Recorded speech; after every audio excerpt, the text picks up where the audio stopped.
इस कहानी की शुरुआत में दिखाया जाता है काली बादलों से छाई हुई आसमान को, जहां से थंडर गिर रही थी और बिजली का गड़गड़ाहट हर तरफ गूंज रहा था। और उन्हीं के नीचे एक ब्लू कलर के बहुत ही विशाल सा डंजन को दिखाया जाता है। बताया जाता है इस दुनिया का नाम है अजूरा, और इसी ब्लू डंजन के अंदर दुनिया के सबसे खतरनाक डंजन है। मतलब ये डंजन असल में एक डबल टू डंजन है, जैसे कि तुम लोगों ने शायद से सोलो लेवलिंग के अंदर देखे होंगे। और आज इस डंजन के अंदर काफी सारे लोग आए थे, बट वो लोग उस एक ही इस क्लास के सबसे ज्यादा खतरनाक डंजन के अंदर जाने का दुस्साहस नहीं कर पाता। देखने में लग रहा था कि वो लोग शायद से किसी का इंतजार कर रहा है। बताया जाता है इस डंजन के अंदर ह्यूमैनिटी ने बहुत बड़ी बड़ी ताकतवर ओगन ने अपनी जान से हाथ धो बैठे थे। इस डंजन का खौफ इतना ज्यादा था कि लोगों ने इसका नाम दिया था मौत का द्वार। जो भी एक बार अंदर चला जाता वो और कभी भी नहीं लौटता था। बट आज अचानक से वॉइस क्लास का डंजन का दरवाजा बंद हो जाता है और एक आदमी फास्ट फ्लोर के अंदर निकलता है और गंभीर आवाज में कहता है, आज मैं स्विमिंग दुनिया के सबसे खतरनाक डंजन को बस अकेले के दम पे क्लियर करा है और उस गॉड टायर बॉस मॉन्स्टर को मौत की नींद सुला दिया है। फिर वो अपनी आंखें खोलते हुए कहता है, बट अभी मुझे अपने लोगों से ही ऐसे मिलना पड़ रहा है। दिखाई देता है उस डंजन के सामने जितने भी सारे लोग खड़े हुए थे वो लोग एक क्रिपी लुक देते हुए कहता है, स्विमिंग, और कितना ज्यादा हमें इंतजार करवाओगे? हमारी बात मानो, तुम यहाँ से जिंदा बचकर नहीं निकल सकते। हमारा बहुत ही सिंपल सा ऑफर है, हमें उस बॉस मॉन्स्टर के द्वारा गिराए गए लेजेंडरी आर्टिफैक्ट को हमारे हाथ सौंप दो, इससे हम तुम्हें एक आसान मौत देंगे। भाई एक येलो हेयर वाला लड़का अपनी तलवार को पकड़ते हुए कहता है, हाँ बिल्कुल, ह्यूमैनिटी के सबसे ज्यादा ताकतवर स्वॉर्डमैन गॉड स्लेयर, आज तुम्हारा फेट हम हमारे खुद के हाथों से लिखेंगे। भाई एक दूसरा आदमी कहता है, सरेंडर कर दो, तुम ह्यूमैनिटी के हीरो हो, पर हम लोग प्रॉमिस करते हैं तुम्हें हम लोग बिल्कुल भी तड़पाएंगे नहीं, तुम्हें एक बहुत ही आसान मौत देंगे। और तभी सुके ऊपर क्विक थंडर से हमला करते हुए कहता है, हमें बताओ वो डिवाइन आर्टिफैक्ट तुमने अपने पास कहां पर छुपा कर रखा है? अगर तुम हमें ये आसानी से सराफत से दे देते हो तो हम कसम खाते हैं तुम्हारी बॉडी पर एक खरोच भी नहीं आएगा। भाई सो गुस्से में कहता है, तो फिर इसी के कारण से तुम लोग मेरे साथ डंजन में आए थे, जिससे कि तुम मेरे को ही धोखा दे सको, मेरी ताकत के द्वारा कमाए गए रिवॉर्ड को छीन सको। क्या तुम सारे मॉन्स्टर के अंदर थोड़ा सा भी इंसानियत बाकी है? जेक टैग, क्या तुम भी इनके साथ शामिल हो? दिखाई देता है एक ब्लडी हेयर वाला अपने गिरवान से तलवार को बाहर निकलते हुए एक कॉन्फिडेंट लुक के साथ आगे बढ़ता है और फिर तलवार को हीरो के सामने पॉइंट करते हुए कहता है, हाँ स्विमिंग, उस डिवाइन आर्टिफैक्ट को हमारे हवाले कर दो। इतने सालों के दोस्ती की खातिर कम से कम तुम्हें जिंदा छोड़ने के बारे में सोच सकते हैं। फिर एक स्माइल देते हुए कहता है, बट तुम्हारा एक्जिस्टेंस को पूरी तरीके से नष्ट करते हुए, मतलब तुम्हें किसी दूसरे की आइडेंटिटी के साथ जिंदा रहना पड़ेगा, और अभी तुम्हारी कल्टीवेशन और तुम जो भी चीज को ओन करते हो हम उन सभी चीज को डिस्ट्रॉय कर देंगे। तभी सो फाइनली अपनी तलवार को आगे करते हुए कहता है, सच में मैंने तुम सभी लोगों के ऊपर अंधा विश्वास करा था। उस कॉलेज के फर्स्ट ईयर से मैंने तुम सभी लोगों को मेरा भाई सोचा था। तुम में से हर किसी को खरोच लगता, मैं उसे अपनी चोट की तरह देखता। मैंने अपने दिल के अंदर तुम सभी लोगों को अपने भाई से भी ऊपर जगा दिया, बट मैंने कभी ये नहीं सोचा था कि तुम लोगों का ये एबल चेहरा मेरे को भी कभी देखना पड़ेगा। फिर वो अपनी तलवार को ऊपर उठाते हुए अपनी इनविंसिबल वॉर को रिलीज करता है और चीखते हुए कहता है, तुम सभी लोगों को डिवाइन आर्टिफैक्ट चाहिए है ना, तो फिर आओ और मेरे से लेकर जाओ। उसकी एनर्जी इतना ज्यादा ओवरवेलमिंग था कि वो डजन की सीलिंग तक टच कर रहा था। फिर वो एक फाइटिंग स्टैंड लेते हुए कहता है, उस आर्टिफैक्ट का नाम है डव ऑफ डिफाइन, तुम्हें ये तो चाहिए, बट पहले इसकी शक्ति को तो जरा अपनी आंखों से देख लो। मुझे नहीं लगता तुम इस चीज को अपने हाथ में भी कभी उठा पाओगे। भाई ये ओवरवेलमिंग फोर्स और एनर्जी को देखते हुए वहाँ पे सारे लोग पैनिक में आ गए थे। लोग डरते हुए कहते हैं, इतना पावरफुल एनर्जी, ये बिल्कुल उसी डिवाइन आर्टिफैक्ट से ही रिलीज हो रहा है। भाई एक दूसरा बंदा कहता है, हाँ बिल्कुल, हमें ये आर्टिफैक्ट किसी भी हालत में चाहिए। तभी एक तीसरा बंदा कहता है, रुको, उसके पास अभी बहुत ही ताकतवर आर्टिफैक्ट है, हम लोग अभी रेथलेसली बिहेव नहीं कर सकते, हमें हर एक कदम फूक फूक के रखना पड़ेगा। तभी वो ब्लडी हेयर वाला झट एक स्माइल देते हुए कहता है, अरे रुको, अभी भी मेरे प्लान का एक हिस्सा तो बाकी है। तभी अचानक से शो ऊपर से किसी की आवाज को सुन पाता है जो कि उसके नाम को ही पुकार रहा था। दिखाई देता है एक शैडो धीरे धीरे नीचे उतर रहा था और तुरंत ही वो शैडो क्लियर होता है और दिखाई देता है एक बहुत ही खूबसूरत लड़की को। सो हैरान होते हुए कहता है, जामिन तुम यहाँ पर क्या कर रही हो? ये जगह बहुत ही ज्यादा खतरनाक है, अभी तुम्हें यहाँ पर नहीं होना चाहिए। वह लड़की सू को हक करते हुए कहता है, मैंने सुना कि यहाँ पर कुछ लोग तुम्हारे पीछे षड्यंत्र रच रहा है, मैं काफी ज्यादा डर गई थी और इसी के कारण से तुम्हारी मदद करने के लिए यहाँ पर आ गई। सो एक स्माइल लेते हुए कहता है, अरे तुम्हें क्या लगता है तुम्हारे ये हीरो क्या कोई मामूली छोटा मोटा इंसान है? क्या मेरे पास अभी जो डिफाइन आर्टिफैक्ट है इसके डिफेंस और ताकत के सामने तो ये सभी चीटी के अलावा और कुछ भी नहीं है, मैं कुछ ही पल में इनको रौंद के रख दूंगा। बट मेरे को बस ये समझ में नहीं आ रहा, ये डन बहुत ही ज्यादा विशाल है, इन लोगों को मेरे लोकेशन लोकेशन के बारे में कैसे पता चला? तभी जैन एक क्रिपी स्माइल देता है और उसी पल जन धीरे से कहता है, अरे मैं बोलना भूल, मैंने ही तुम्हारा लोकेशन के बारे में उन्हें बताया था। और तभी शो को अचानक से अपने पेट के पास एक खतरनाक दर्द का एहसास होता है। तभी जब वो अपने हाथ को देखा है, वहां से खून निकल रहा था। वह लड़की उसे पीछे हट जाती है और दिखाई देता है उसके हाथ पर एक बहुत ही अजीब कांटेदार शास्त्र था। हैरान होते हुए कहता है, तुम भी इनके साथ क्यों हो? दूसरी तरफ ब्लडी हेयर वाला जैन जोर से चीखते हुए कहता है, चलो अब हमारा डीसी भी पूरी तरह से तैयार हो चुका है। अब फाइनल स्ट्राइक करने की बारी आ चुकी है। आगे बढ़ो साथियों। उसी के साथ सारे लोग चीखते हुए आगे बढ़ते हैं और डीन इम्प्रिजनमेंट फॉर्मेशन को सक्रिय एक्टिवेट करना चाहता है। उसी पल सू के आसपास एक जादुई घेरा मैजिकल सर्कल बनने लगता है, जबकि वो लड़की अब धीरे धीरे वहां से चलते हुए पीछे लौट रही थी।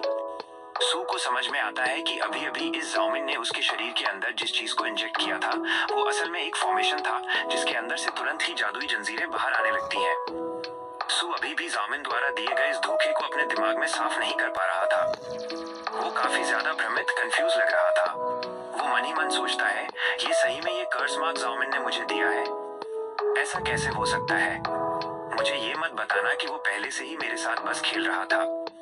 जे घसते हुए कहता है, ये फॉर्मेशन बस तुम्हारे लिए ही खास तौर पर स्पेशली बनाया गया है। ये चीज तुम्हारे शरीर के अंदर की शक्ति को पूरी तरह से छिपा देगी। तुम अब चलने के भी लायक नहीं बचोगे। तभी जाओमिन व्यंग्यात्मक तरीके से कहता है, मुझे माफ करना सुमिंग, पर सच्चाई तो ये है कि मैं कभी भी तुम्हारे पक्ष में नहीं था। ये पूरा षड्यंत्र प्लॉट पहले से ही जैन ने रचा था। उसी के कहने पर ही मुझे तुम्हारे साथ रहना पड़ा, क्योंकि तुमने 9 स्टार टैलेंट को अलग किया था और तुम्हारे जैसे जीनियस को हम अपने हाथ की मुट्ठी में रखना चाहते थे, ताकि भविष्य में जाकर तुम इस कठिनाई को दूर कर सको और हमें हमारा वो दिव्य कलाकृति डिवाइन आर्टिफैक्ट मिल जाए। सच में मानना पड़ेगा, हमारा अनुमान प्रेडिक्शन बिल्कुल सही निकला। तुमने सही में इस कठिनाई को दूर कर दिया। विल्सो घुटनों के बल बैठ जाता है और वो समझ पाता है जैन और जाओमिन ने मिलकर उसे बुरी तरह से एक उपकरण टूल की तरह इस्तेमाल किया। जाओमिन पहले दिन से जू के साथ बस खेल रहा था। वो चीखते हुए कहता है, तुम सब के सब कमीने हो।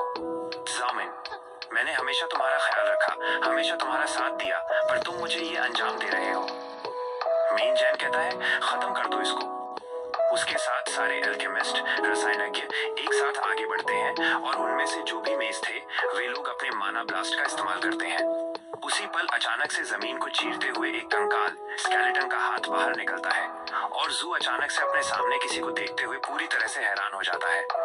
दिखाई देता है वहां पर एक बैंगनी बालों वाली लड़की अपने स्काइथर के साथ पहुंच गई थी और वो अपने सामने एक कंकाल लीच स्केलेटन लीच को समझती है, जो उन सारे हमलों को अपनी मजेदार शक्ति मेज पावर के दम पर रोकने की कोशिश करता है। तुरंत ही उस जगह पर एक बहुत ही खतरनाक धमाका होता है। सू हैरान होते हुए कहता है, तुम यहाँ क्या कर रही हो? दिखाई देता है वो बैंगनी बालों वाली लड़की उसकी तरफ घूमती है और वो देखने में काफी ज्यादा तनाव में टेंस थी। वो जोर से कहती है, सुमिंग, तुम इस तरह से हार नहीं मान सकते। अगर इस तरह के कमीने लोगों के हाथ वो डिवाइन आर्टिफैक्ट आ गई तो फिर जरा सोचो इस दुनिया का क्या हाल होगा। तुम्हें अपने आप को संभालना ही पड़ेगा। बताया जाता है ये जिरी है। तभी जैन चीखते हुए कहता है, तो फिर यहाँ पर एक दूसरा भी आ चुका है अपनी मौत की तलाश में। अगर यहाँ पर आज कोई भगवान भी आ जाए तो भी वो आज हमारे हाथ से सुमिंग को बचा नहीं सकता। हमारे पास बहुत सारे मास्टर हैं। दिखाई देता है वे सारे लोग हमला करने के लिए आगे बढ़ते हैं और कुछ ही पल में जिल के उस कंकाल लीच के चीथड़े उड़ जाते हैं और आसपास काफी सारे धमाके होते हैं। तभी जैन अपनी तलवार के साथ आगे बढ़ता है और चीखते हुए कहता है, तुम्हारे पास बस 2 विकल्प ऑप्शन हैं। जैन कहता है, पहला, मेरे साथ रहो, दूसरा, मौत की नींद सो जाओ। तभी लड़की जिया ऊपर से एक हमला करने के लिए आगे बढ़ती है और सू चीखते हुए कहता है, जरा अपने ऊपर देखो। जैसे ही जिया ऊपर देखने वाली होती है, अचानक से उसके कनपटी के पास एक तलवार आकर पहुंचती है और ये असल में जैन था, जो अगली ही पल उसके ऊपर एक बार स्ट्राइक करते हुए पीछे पहुंच जाता है। वो एक मुस्कान देते हुए कहता है, माफ करना मेरी क्लासमेट जिया, तुमने गलत पक्ष को चुना था। सू की आंखें सिकुड़ जाती हैं। वह जोर से चीखते हुए कहता है, जिया नहीं। वो लड़की का शरीर जमीन पर गिर जाता है। झेंगसू के सामने पहुंचते हुए कहता है, अभी तो तुम्हें अपनी सांस तक भी ठीक से नहीं आ रही और तुम इस पल भी किसी और के बारे में सोच रहे हो। चलो ठीक है, मैं भी तुमको उसी के पास पहुंचा देता हूँ। मुझे बस वो डिवाइन आर्टिफैक्ट सौंप दो। क्या पता मेरा दिल बदल जाए और मैं तुम्हें जिंदा रहने का एक मौका भी दे दूं। सू उन सारी जंजीरों को अपने हाथ से पकड़ता है और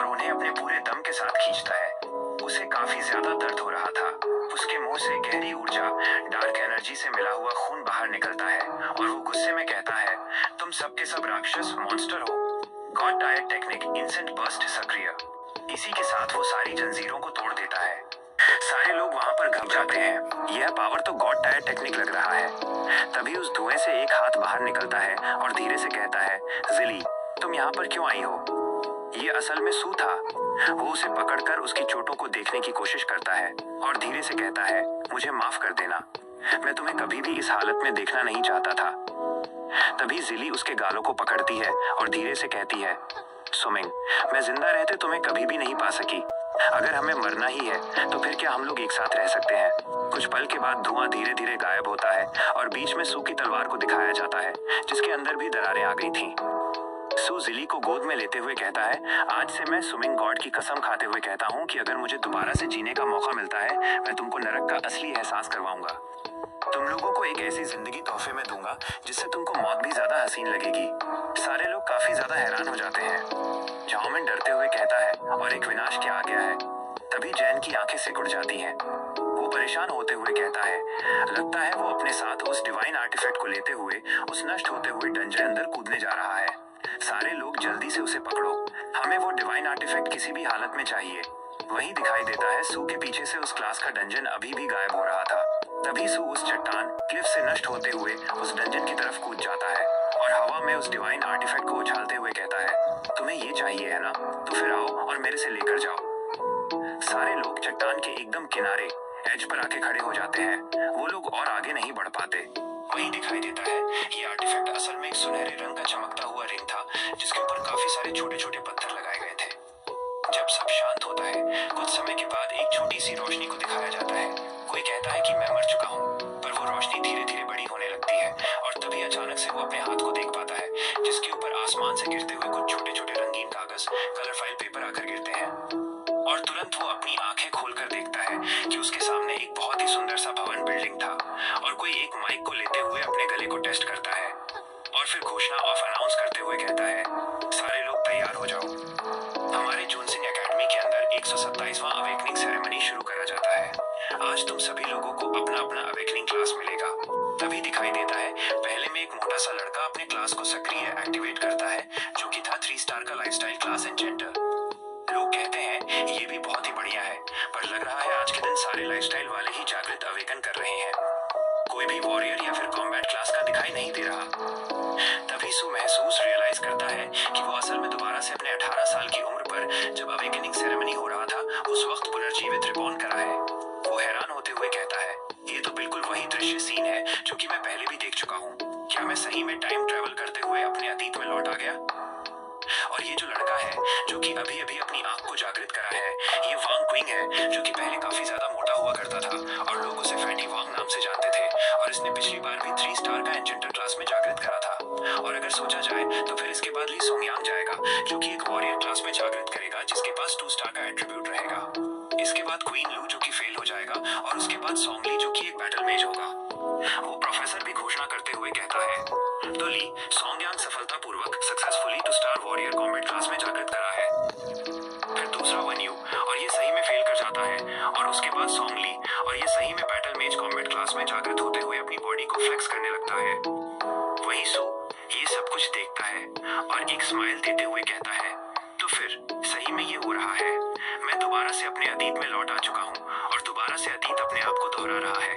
और अचानक से उसकी आंखें सिकुड़ जाती हैं और उसे याद आता है झाओमिन ने, जिसको वो सबसे ज्यादा अपना सोचा था, उसी ने उसको किस तरीके से धोखा दिया। अब हेवन ने अगर सही में उसको दोबारा जीने का मौका दिया है, तो फिर वो अब इतिहास को दोबारा से लिखेगा, बट अपने तरीके से, अपने ढंग से। तभी सारे लोग जोर से चीखते हुए कहते हैं, अरे ये देखो, ये तो एक हिडन कॉम्बैट क्लास है। वहां पर एक ब्लडी हेयर वाला लड़का अवेकनिंग पोर्टल के सामने खड़ा हुआ था, जो कि अवेकन करता है डेमन परफेक्ट वॉरियर, जो कि 8 स्टार का था। सारे लोग चीखते हुए कहते हैं, ये रहा पहला हिडन कॉम्बैट क्लास और ये भी 8 स्टार का। एक लड़की चीखते हुए कहती है, ये तो होना ही था, वो तो झेंग फैमिली से है और उसका पापा भी एक वॉर एम्परर है, जबकि उसका मॉम डीमन वॉरियर। इसके तो रग रग के अंदर खून बह रहा है। सो अपने पुराने दुश्मन के यंग चेहरे को देखकर पूरी तरीके से हैरान शॉक्ड लुक देता है और दूसरी पल अचानक से एक लड़की उसके पीठ पर हाथ रखती है और कहती है, तो फिर तुम फाइनली मिल गए। सू हैरान होते हुए पीछे देखता है और ये असल में वही पर्पल हेयर वाली लड़की थी और वो कहती है, सुमित, मैं बहुत टाइम से तुम्हें ही ढूंढ रहा थी कि ये भी मेरे साथ इस दुनिया पर रिबॉर्न हुआ है। और वो कहता है, तुम्हें पहले ही कॉन्ग्रेचुलेशन तुम्हारे होने वाले अवेकनिंग के लिए। लड़की हैरान होती है और कहती है, तुम्हें कैसे पता मैं क्या अवेकन करने वाली हूँ? ऐसे भी तो हो सकता है कि मेरे को कोई अच्छा स्किल ना मिले। वो तुरंत ही अपने पिछले जन्म के बारे में याद करता है जहाँ इस लड़की ने अपनी जान देकर भी जू को बचाने की कोशिश की थी। और वो मन ही मन सोचती है, सच में जिया, तुम पहले दिन से ही मेरे साथ रहना चाहती थी। मैं ही मूर्ख था कि तुम्हारे इशारों को समझ नहीं पाया। उसे याद आता है कि उसके जिया के आखिरी पलों में उसने कैसे कहा था कि अगर वो पूरी जिंदगी जीती तो वो सू के साथ नहीं रह पाती, लेकिन वे एक साथ मरना चाहते हैं। अब उसे समझ आता है कि लड़की असल में वही मर चुकी थी, रिबॉर्न नहीं ले पाई। फिर वह जू कहता है, तुम्हें बहुत जल्द पता चल जाएगा। और मन ही मन कहता है, सच में तुमसे दोबारा मिलकर बहुत अच्छा लगा। और ठीक उसी पल प्रोफेसर चिल्लाकर कहते हैं, अगली सिली, कृपया यहाँ स्टेज पर आकर अपना क्लास का टेस्ट दो। तभी वो लड़की तेजी से उठकर आती है और पोर्टल के सामने आकर खड़ी हो जाती है।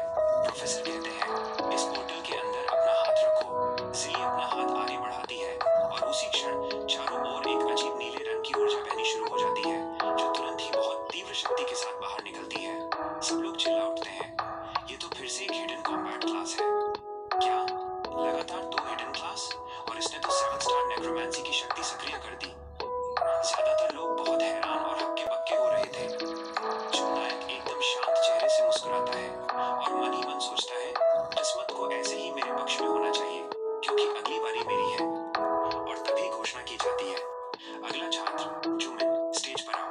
जब वे दोनों एक दूसरे को पार करते हैं तो जिली हमारे नायक को ऑल द बेस्ट कहती है। दूसरी ओर पीछे से लोग आपस में बातें कर रहे थे। अभी तो एक फिर दूसरा, लगातार हिडन क्लास की क्षमता जागृत हुई है। क्या ये भी उस सूची में अपना नाम दर्ज कराएगा? दूसरा कहता है, नहीं, मुझे काफी संदेह है, क्योंकि वो तो बस एक अनाथ लड़का है। उसका क्लास कैसा होगा? तुम और क्या ही उम्मीद कर रहे हो? इसके बाद हमें इस असुर वर्ल्ड के बारे में बताया जाता है, जिस पर दैत्य या शक्तिशाली लोग राज करते हैं। और हमारे नायक जिस देश में है, उसका नाम है ड्रैगन नेशन। कई साल पहले लोगों को 18 साल की उम्र से एक विशेष टाइजन डंजन के सामने आकर अपनी क्लास आवंटित एलोकेट करनी होती थी। और एक बार अगर कोई अपनी क्लास जागृत अवलोकन कर पाता था तो उसके लिए पूरी दुनिया पूरी तरह से बदल जाती थी। अगर तुम्हारे पास अतिरिक्त शक्ति है तो तुम कानून और नियम भी बदल सकते हो और अपनी इच्छा अनुसार शक्तिशाली हथियार और उपकरण ले सकते हो और अपनी पूरी जिंदगी बहुत ही शानदार और आराम के साथ बिता सकते हो। लेकिन ये तो इसका एक पहलू है।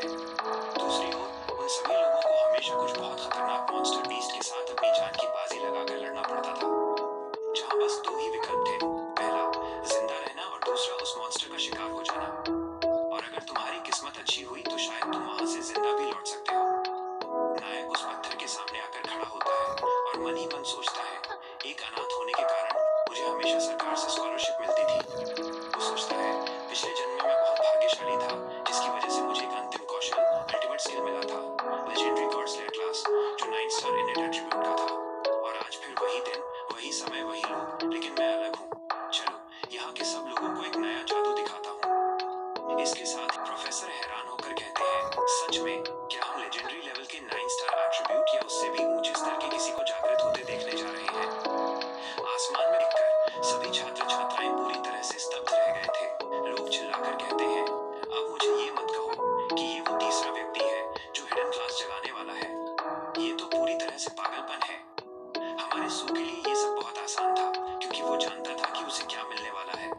वो मन ही मन कहता है, चलो बाहर आओ, मुझे वो शक्ति दो, मैं फिर से अपनी क्षमता महसूस करना चाहता हूँ।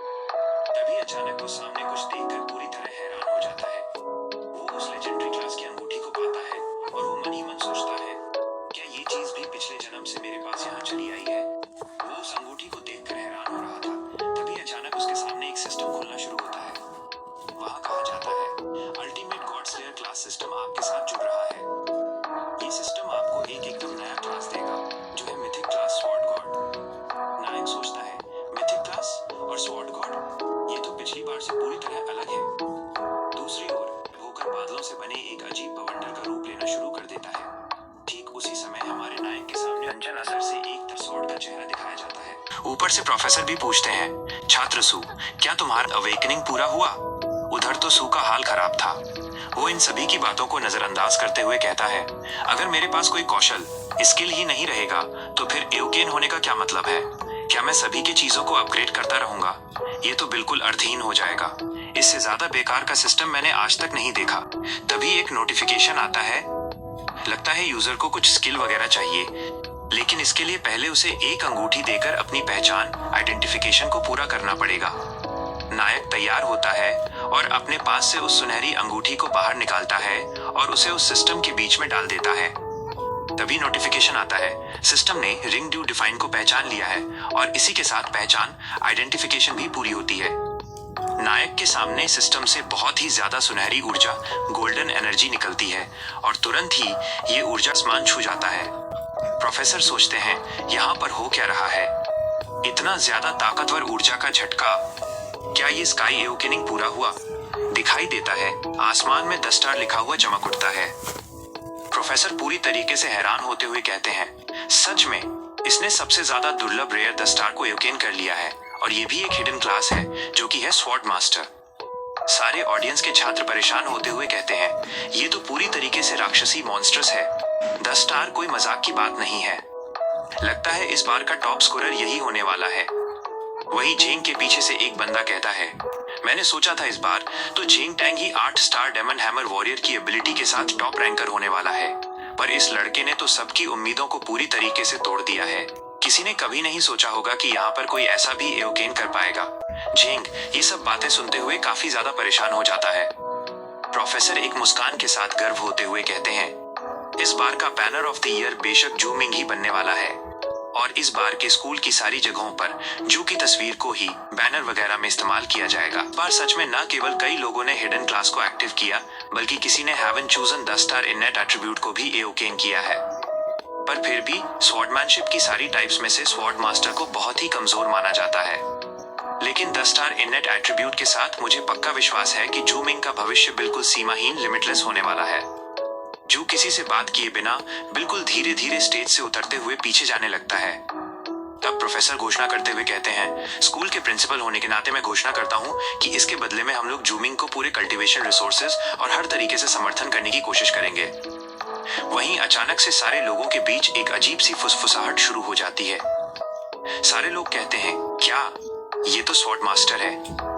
यहाँ पर तो 10 स्टार इननेट टैलेंट पूरी तरीके से बेकार हो जाएगा। स्वॉर्डमैनशिप में इस टैलेंट को सबसे ज्यादा नीच, निम्न मानी जाती है, जहाँ पर उनको क्लोज रेंज और लॉन्ग रेंज में एक साथ लड़ाई करना सीखना पड़ता है, जिसकी वजह से उसको फिजिकल और मैजिकल दोनों चीजों का ट्रेनिंग करना पड़ता है और इसी के कारण से इनको किसी भी सामान्य एवोकेनर से दोगुना से भी ज्यादा मेहनत करना पड़ता है अपने लेवल को अप करने के लिए।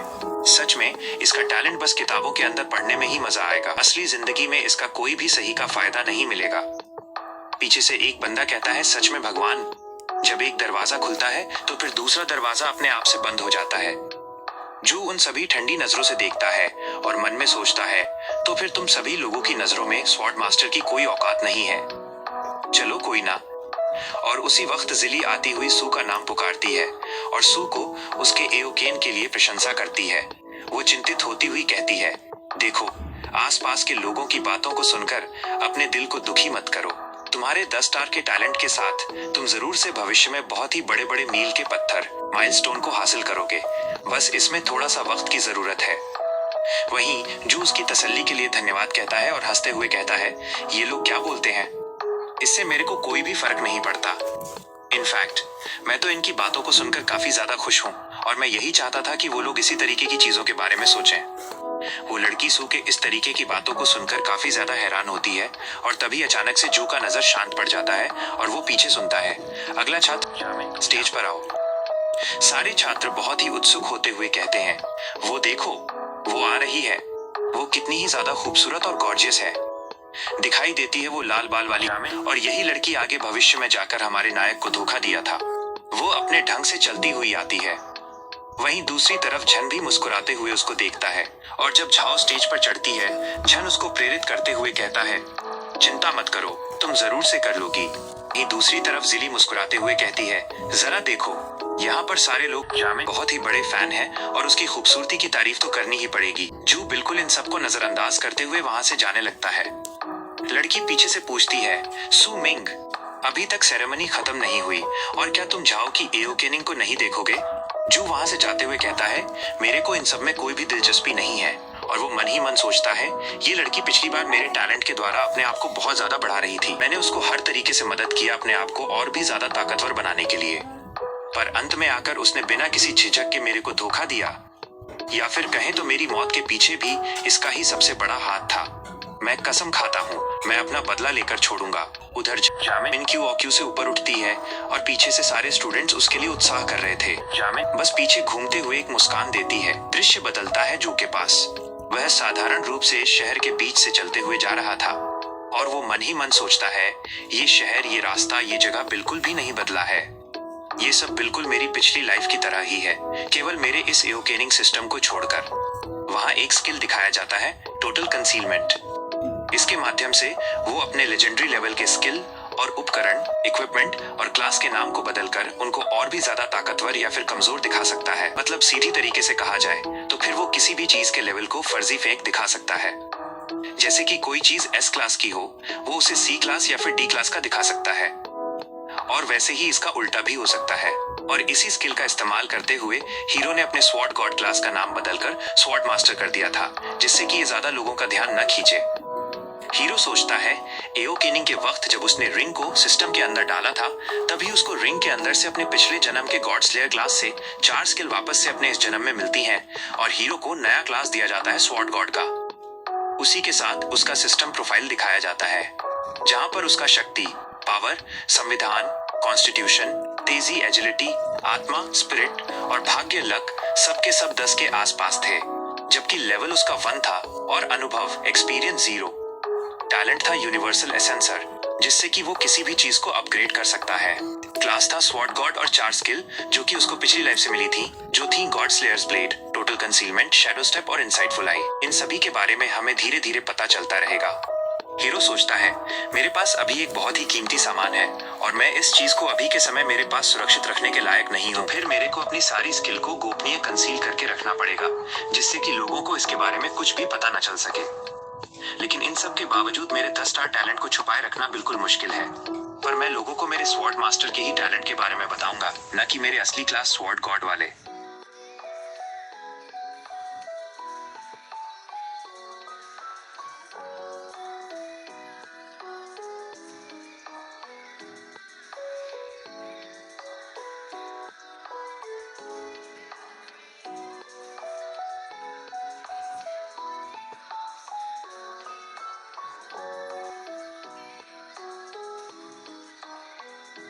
तो चलिए अगले चैप्टर पे मुलाकात होगी। तब तक के लिए be safe and peace out.